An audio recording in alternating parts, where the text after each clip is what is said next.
네, 정치권의 동향을 대기자의 시선으로 짚어보는 기자 대기자 시간입니다. 오늘도 최병묵 전 TV조선 해설위원, 성환용 한겨레 신문 선임 기자 두 분과 함께하겠습니다. 어서 오십시오. 반갑습니다. 안녕하십니까. 오늘 성 기자님께서 발제해 오셨죠? 예, 한미 관세 협상이 타결이 됐고요. 네. 또 국회에서는 다음 주에 법안 처리를 둘러싸고 여야 간에 정면 대결을 하는 상황이 벌어질 것 같습니다. 이런 정치 현안 가지고 토론해봐야 될 것 같습니다. 알겠습니다. 오늘 한미 무역 관세 협상이 타결이 됐습니다. 상호 관세율은 당초 25%에서 이제 15%로 이제 내려갔고, 또 우리나라는 미국에 3,500억 달러를 투자하기로 했는데요. 민주당은 이제 총평이 실용 외교라고 이제 호평을 했고, 국민의힘은 막판 협상 시한에 이제 쫓겨서 많이 좀 양보한 느낌이 든다, 이렇게 지적을 했습니다. 전체적으로 굉장히 좀 이 오늘 협상에 대해서 할 이야기들이 많이 있는데, 우선 오늘 협상 결과를 좀 어떻게 평가하시는지 최 의원님은 어떤 생각이세요? 우선 이게 협상이기 때문에요. 네. 주고받았을 거라고 저는 생각을 합니다. 네. 그래서 외형적으로 보면 우리가 준 부분도 있고 미국이 뭐 우리한테 네. 또 제공한 부분도 있고 이럴 텐데, 전반적으로 보면 트럼프 미국 대통령이 비교적 만족스러워하는 것 같아요. 네. 그게 이제 어떤 정치적인 지스처인지 아니면 그 실체적인 무슨 그 사실관계가 뒷받침이 되는 건지는 아직은 최종 합의문이 나오지 않았기 때문에 네. 저희가 정확히 알 수는 없지만 꽤 만족하는 것 같아요. 만족한다는 얘기는 우리가 양보를 많이 했다는 얘기밖에 안 되는데, 뭐 이재명 대통령도 또 뭐 이 부분에 관해서 그렇게 크게 불만을 갖는 것 같지는 않아요. 네. 그래서 좀 궁금해지는 대목들이 꽤 많이 있습니다만, 이제 미국이 EU나 일본하고 이미 했던 협상 결과가 있잖아요. 네. 저는 아마 전체적인 맥락에서 보면 그 협상의 틀을 크게 벗어나지 못했을 것이다, 이렇게 봅니다. 그래서 그냥 무난했다 정도로 평가합니다. 무난했다. 네. 전체적인 뭐 양쪽의 평가는 일단 뭐 큰 산을 넘었고, 미국의 이제 트럼프 대통령 같은 경우는 뭐 우리의 그 농축산물 포함해서 뭐 좀 전면적인 개방이 있었다고 하고, 또 우리의 입장은 좀 온도 차이가 또 있는 것 같습니다. 추가적인 개방이 없었다고 하고, 전체적으로 어떻게 보셨습니까? 쌀하고 쇠고기는 뭐 우리가 지켰다, 이렇게 네. 우리 정부에서. 그런데 그건 뭐 다른 품목이 뭐가 좀 더 있을 것 같은데요. 그 좀 시간을 두고 지켜봐야 될 것 같습니다. 네. 그래서 일단 큰 틀에서 보면 이게 가장 나쁜 게 이번에 타결이 안 된 상황이거든요. 그럼 불안정한 상황에서 25% 관세 그냥 8월 1일부터 적용이 되는데, 일단 그걸 피할 수 있게 됐기 때문에 일단 상황이 확정이 된 겁니다. 그래서 네. 그 자체가 시장에는 굉장히 뭐 긍정적인 그런 신호를 주는 계기가 될 것이다. 크게 보면 그런 거고요. 다만 이게 야당에서 이제 아쉽다라고 얘기하는 게 그 맞는 얘기입니다. 이제 아쉬울 수밖에 없는 거예요, 우리 입장에서는. 그래서 지금 트럼프 대통령이 전 세계를 상대로 좀 심한 표현으로 하면 이렇게 약간 뭐 강도처럼 뭐 이렇게 하고 있고, 이제 모든 나라가 지금 당하고 있는 거죠. 그래서 뭐 우리도 예외일 수 없고, 다만 우리는 이제 한미 동맹이기 때문에 좀 네. 봐줄 줄 알았더니 뭐 그렇게 뭐 별로 봐주는 것 같지도 않더라고요. 좀 더 가혹하게 하는 것 같고. 그래서 이건 좀 더 두고 봐야 될 것 같습니다. 어쨌든 지금부터 이재명 대통령하고 정부에서 해야 될 일은 네. 이제 협상이 뭐 잘 됐다 이렇게 자화자찬하는 거는 옳지 않은 것 같고요. 지금부터 현실적으로 나타날 수밖에 없는 여러 가지 이제 부작용이나 우리 산업에 미치는 영향이 있을 겁니다. 그런 부분에 대해서 좀 정책적으로 철저하게 뒷받침을 잘 해주고, 우리 국민을 좀 안심시키고, 뭐 이런 태도, 겸손한 태도를 유지하고 철저하게 성실하게 이 상황 변화에 대처할 수 있는 이런 자세를 유지하는 게 중요할 것 같습니다. 알겠습니다. 이제 그런 가운데 트럼프 미국 대통령이 이제 2주 안에 백악관에서 한미 정상회담을 한다고 예고를 했습니다. 대통령실은 한국의 대미 투자 분야 그리고 이제 액수를 더 추가로 논의할 거라고 이제 내다봤는데, 쟁점으로 이제 떠오른 그런 의제들이 투자 분야의 액수, 그리고 이제 또 방위비 분담금 문제에 대해서 이런 걸 포함해서 이제 안보 분야에 대해서 추가로 한미 정상회담에서 어떻게 논의가 이루어질지인데, 이런 부분 한미 정상회담 이제 앞으로 또 주목해야 될 또 이제 추가로 떠오른 상황인데, 어떤 분위기에서 어떤 게 그 논의가 그러니까 저게 조금 애매한 게요. 그동안에 우이성락 안보실장이 미국 갔다 오고 뭐 그런데 성과가 지금 드러난 게 없잖아요. 근데 안보실장인데 미국 가서 정말 그 방위비 분담 문제나 이런 거에 대해서 아무런 얘기 안 하고 왔을까요? 저는 그렇게 보진 않아요. 얘기를 네. 했을 거거든요. 네. 의견이 접근됐든 아니면 서로 평행선을 달렸든 뭔가가 있었을 거예요.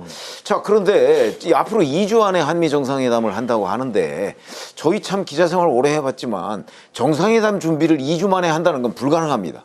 그렇죠? 잠깐 뭐 그냥 조우하는 게 아니라면 사전에 특히 조율됐을 거라고 보시는 거예요. 그러니까 저는 사전에 조율이 됐거나 네. 아니면 뭔가 아주 구체적인 그 수치만 남겨놨거나 네. 뭐 이런 부분이 있지 않으면 2주 안에 뭐 방위비 분담 문제나 이런 것들을 그 실무 협상을 해서 뭐 저 양국 대통령이 타결한다?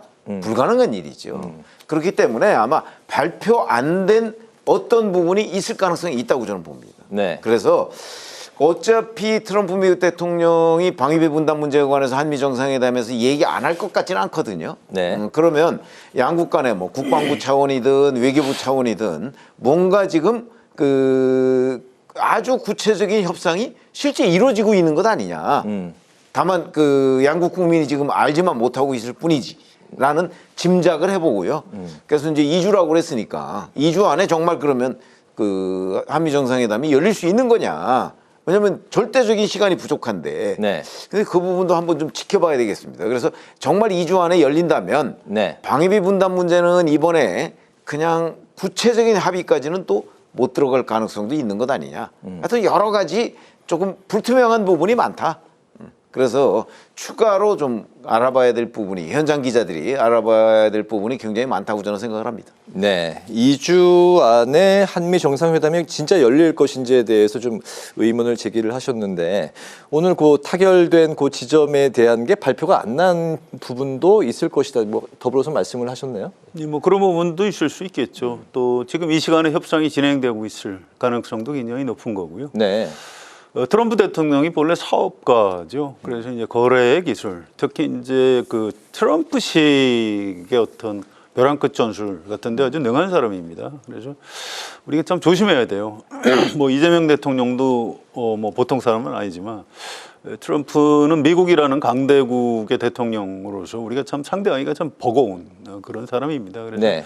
뭐 어떤 카드가 훅 우리 옆구리를 들어올지 지금 알 수가 없고 저도 개인적으로 좀 굉장히 좀 불안하다 이런 생각을 좀 하고 있어요. 그래서 네. 좀 철저하게 대비를 해야 되겠다 이제 이런 생각이 들고요. 어쨌든 정상회담은 이 관세 협상하고 또 약간 차원이 다른 쟁점들이 아마 부각이 될 겁니다. 그래서 뭐 방위비 문제나 이런 게 쟁점이 될 텐데. 윤석열 전 대통령 시절에 어쨌든 미국 한미 관계가 굉장히 많이 강화가 됐죠. 일본하고 관계도 좋아졌습니다. 이제 그거를 이재명 대통령도 이제 외교안보노선 그렇죠. 미국하고 일본하고 관계 개선한 거를 그대로 이제 이어받겠다 이런 입장 천명을 했고요. 지금 실제로 이제 그렇게 하고 있는 겁니다. 그래서 네. 한미 정상회담도 걱정은 되지만.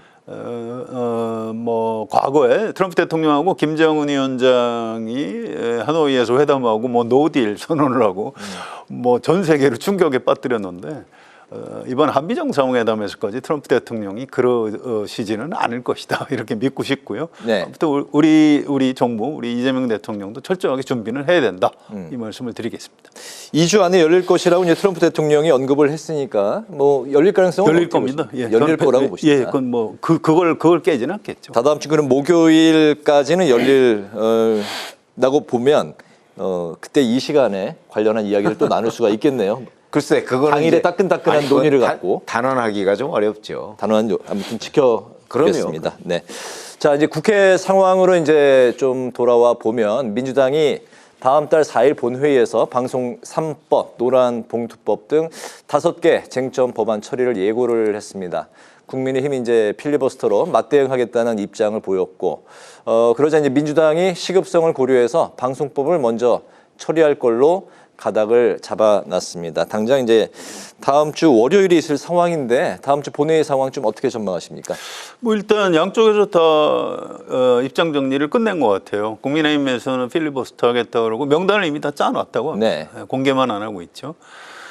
또 민주당에서는 그 전에 했듯이 이렇게 잘라서 살라미 전술. 예, 살라미 전술이죠. 24시간마다 필리버스터를 중단시킬 수 있는 국회 다수당으로서 그럴 힘이 있죠. 그래서 그렇게 해서라도 이번 굉장히 중요한 법안이고 정권이 바뀌었기 때문에 이거는 뭐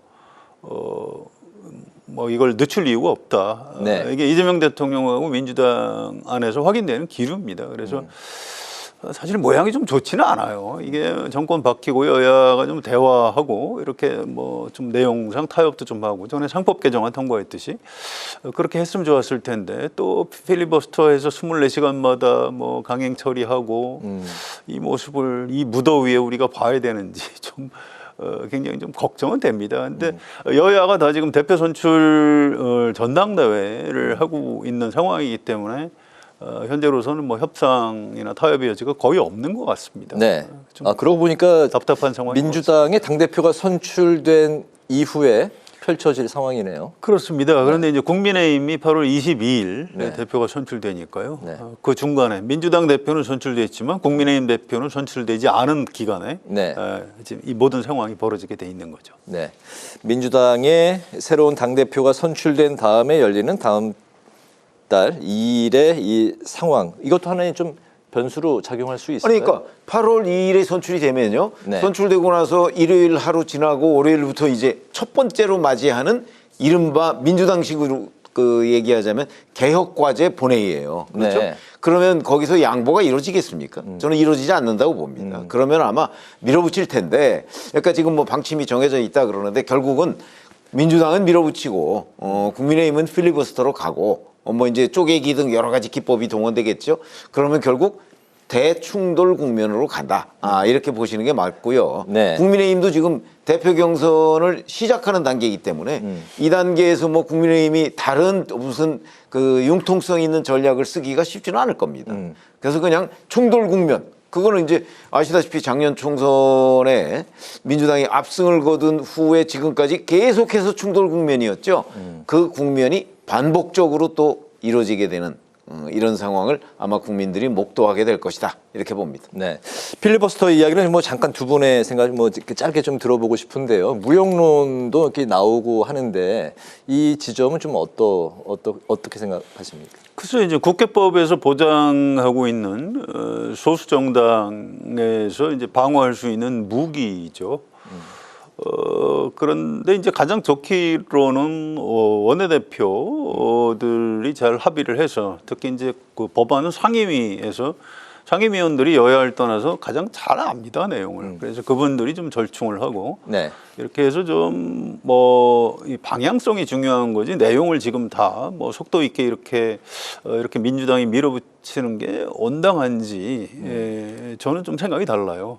그래도 야당하고 합의를 하는 게 옳다 이렇게 네. 생각하는데 지금 이재명 대통령이나 민주당 의원들의 생각은 그런 것 같지는 않습니다. 그래서 좀 안타까움이 있죠. 네. 예, 소수 야당에서 할 수 있는 뭐 유일한 좀 몸부림 이렇게 해석을 하고 아니 지금 국회법이 보장하고 있는 게 그런 거밖에 없죠. 그래서 과거에는 사실은 무슨 뭐 동물국회니 뭐 이런 얘기들이 나왔지 않습니까? 네. 그거는 이제 이런 게 없이 결국 완력으로 야당 의원들이 뭐 달리 수단이 없으니까 이제 그런 걸 보여주고 그랬는데 지금은 이제 그런 걸 못하게 또 제도적으로 막아놨으니까 이제 거기에 조금 이렇게 물꼬를 좀 터놓은 것이 바로 필리버스터란 말이죠. 네. 그러니까 지금 뭐 절대 소수인 야당으로서는 그런 필리버스터 같은 거라도 동원해서 어떤 저지를 해보고 이런 것들이 다 정치의 과정입니다. 그래서 그러니까 민주당이 밀어붙이는 것도 정치의 과정이고 필리버스터로 그걸 지연시키고 막는 것도 과정이기 때문에 네.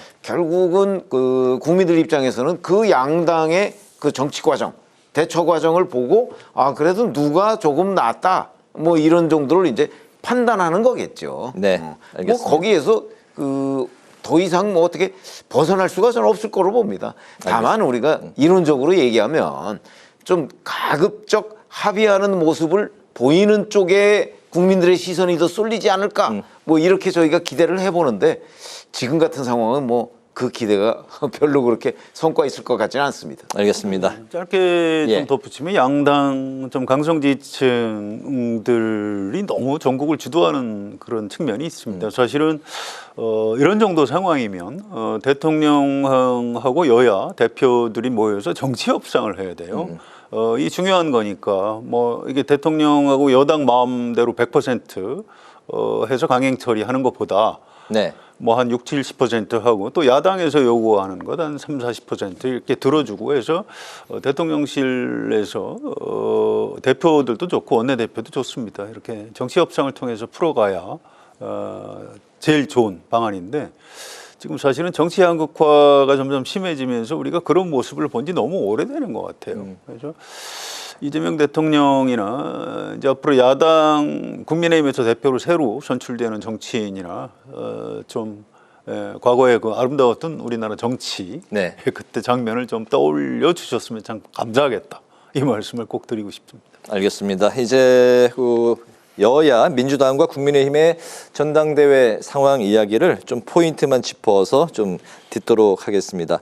민주당이 당대표 선출을 위한 원샷 경선 이제 이틀 앞으로 다가왔습니다. 모레 새로운 당대표가 선출이 될 텐데 정청래, 박찬대 후보 2파전입니다. 전대 룰이 이제 권리당원 55%, 대의원 15%, 그리고 여론조사 30% 이렇게 이제 진행이 되는데 앞서 이제 정청래 후보가 초반에 좀 앞서가는 상황에서 폭우로 원샷 경선으로 치러지게 됩니다. 과연 이제 좀 누가 당대표로 선출될지 이번에도 좀 한번 들어볼까요? 네, 저도 이제 궁금해서 민주당 의원들 만날 때마다 물어보는데요. 이제 의원들은 박찬대 후보를 지지하는 의원들이 좀 숫자가 많은 편인데요. 네. 그분들도 뭐 뚜껑을 열어봐야 알지만 좀 쉽지 않은 것 같다. 이렇게 얘기를 합니다. 이게 초반에 충청하고 영남은 이미 그 투표해서 개표를 했거든요. 그때 네. 너무 차이가 벌어졌기 때문에 민주당의 권리당원들 사이에서는 아니 뭐 끝난 거 아니야? 그냥 정청래 후보한테 그냥 몰아줘서 뭐 제대로 좀 일을 할 수 있게 해주는 게 좋지 않겠나 이런 얘기들을 당원들이 한다고 합니다. 네. 그래서 의원들이 그 설득이 잘 안 된다고 그래요. 그래서 의원들의 영향권에 있는 대의원들은 아마 박찬대 후보가 좀 표를 많이 얻을 가능성이 있는데 네. 이걸 뒤집어 엎을 수 있는 분위기는 아니다. 이게 이제 박찬대 후보를 돕는 의원들도 그런 얘기를 하는 거 보니까 여전히 정청래 후보가 좀 많이 앞서가 있는 그런 상황인 것 같습니다. 네, 호남과 수도권 뭐 포인트라고 뭐 많이 이야기를 하는데 권리당원이 이제 55% 결국에 이제 권리당원의 뜻이 가장 중요하죠. 네. 처음부터 그렇게 판단이 됐던 거 아닙니까? 그래서 권리당원이 55%를 반영하니까 권리당원에서 만약에 이길 수 있는 사람이 결국 대표가 되는 것 아니냐. 네. 근데 지금 말씀하셨듯이 두 번의 순회 경선에서 사실은 정청래 후보가 압승을 했단 말이죠. 네. 이런 상황이 되고 지금 요즘에 각종 여론조사 같은 것들이 나옵니다.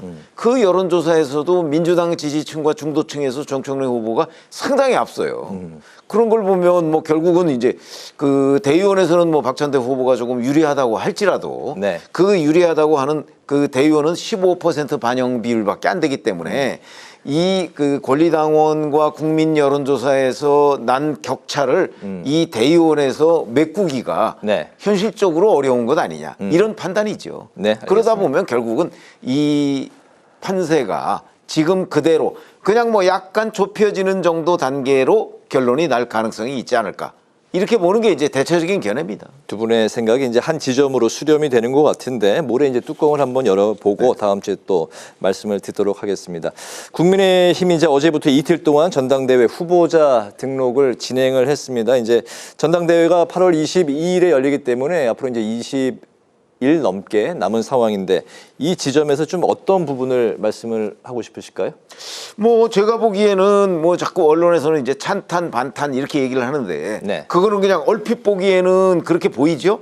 그러나 저는 오히려 지금 앞으로 20일간 국민의힘 지지층에서 새로운 기류가 나타날 가능성도 없지는 않다고 봅니다. 새로운 기류라면 찬탄 어떤 반탄이 아니고 네. 예를 들어서 자 국민의힘을 위해서 정말 찬탄 후보가 당선되는 게 좋으냐 반탄 후보가 당선되는 게 좋으냐 이게 아니고 네. 국민의힘을 위해서 정말 약간은 중립지대에 신선한 사람이 되는 게 좋으냐 아니냐. 아마 그쪽에 관심을 가진 국민의힘 지지층도 저는 꽤 있을 거라고 보거든요. 그렇게 된다면 판도가 네. 지금과는 달라지는 것을 저는 기대하고 있습니다. 신선한 후보가 있다라고 이제 생각을 하시는 거죠? 그렇죠. 알겠습니다. 네. 그래서 저도 뭐 같은 생각인데요. 누구라고 딱 찝어서 얘기는 못 하겠습니다만 어쨌든 지금 보수 재건을 위해서는 혁신이 필요하거든요. 네. 그래서 뭐 안철수 의원이라든가 조경태 의원 또 주진우 의원 이런 분들이 좀 선전을 해서 네. 국민의힘에 새로운 바람을 불어넣는 것이 보수 진영 전체나 국민의힘의 재건을 위해서 도움이 될 것이다라고 네. 저도 역시 기대를 하고 싶습니다. 알겠습니다. 오늘 이제 마무리할 시간이 벌써 됐네요. 오늘의 한 줄 논평 듣겠습니다. 최 의원님부터 들어볼까요? 지금 한미 무역 협상 얘기를 저희가 하지 않았습니까? 네. 그런데 이게 최종 합의문이 아직 나오질 않았어요. 그냥 어찌 보면 얼개만 나온 거예요. 아, 얼개 정도라고 얼개 생각하시면 정도만 나온 거예요. 네. 근데 최종 합의문을 봐야 이게 정말 잘 된 건지 아니면 일본이나 EU하고 비교했을 때 우리가 훨씬 더 우월한 조건으로 합의를 한 건지 아니면 그 수준인지 이런 것들을 이제 판단할 수가 있단 말이죠. 네. 그래서 지금 상태로서는 명확하게 저희가 판단하기가 어렵다 하는 측면에서 네. 제가 궁금증을 키운 한미의 무역 협상을 한 줄 논평으로 하겠습니다. 네, 성 의원님. 8월 22일 국민의힘 대표 선출 전당대회를 하는데요. 지금 네.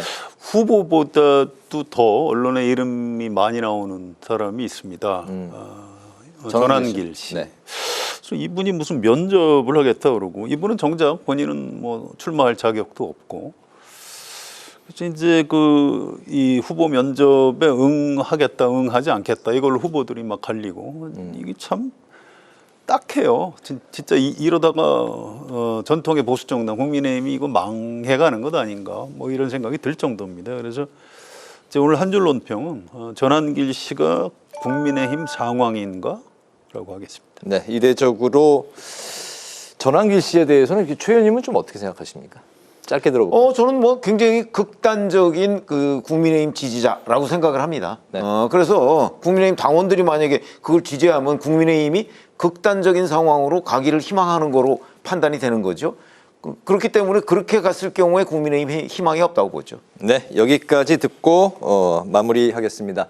지금까지 기자 대기자 최병묵 전 TV조선 해설위원, 성환영 한겨레신문 선임기자 두 분과 함께 오늘의 전국 현안 살펴봤습니다. 말씀 잘 들었습니다. 고맙습니다.